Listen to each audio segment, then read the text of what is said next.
If you remember, when it came to the Farm Bill this last time, it took a long time for it to pass. Now they're planning ahead a little bit more.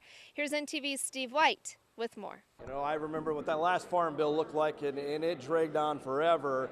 Boy, you sure hope that we don't have a repeat of that kind of a scenario. Well, and that's why we're trying to start early. We're already got a working group in Farm Bureau trying to draw in what our concerns are from across the country and generate some white papers for our county leaders back in the counties to look at and generate some conversation about policy. There's always talk every time it comes around of, should we split the farm program out of the nutrition and the food stamp program? But what's kind of Farm Bureau's position on that? Well, we don't think it needs to be split out. It was put together many, many years ago for a reason, and that was to gain support for the nutrition part from the urban areas of the country and the agricultural part from the rural parts of the country come together. And the nutrition part really is a major part of the Farm Bill. And as we feed people that can't feed themselves, it helps market our products also there in that area too.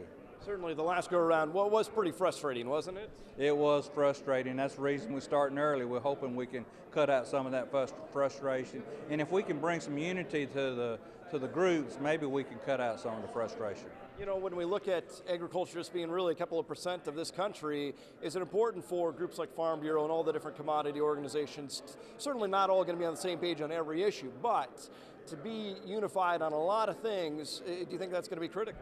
I think it's going to be absolutely critical because our representatives on the Hill in Congress are having tremendous pressure from people that really don't understand agriculture.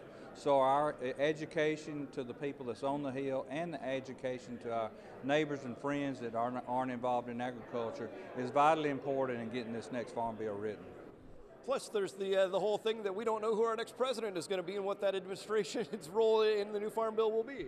We don't know who that'll be, but as Farm Bureau, we're always willing to work with the person that the people choose, and we're just optimistic that we're going to have an opportunity to talk to trade treaties and immigration and regulatory reform and the next Farm Bill. This issue of overreach, I hear that every day. That's exactly right, and WOTUS is a perfect example of the overreach and land grab that our federal government is going through, and it's an invasion of our private property rights. And not just farmers and ranchers, but everybody is tired of that invasion of our private property rights. We have a grow forecast after the break. Stay with us.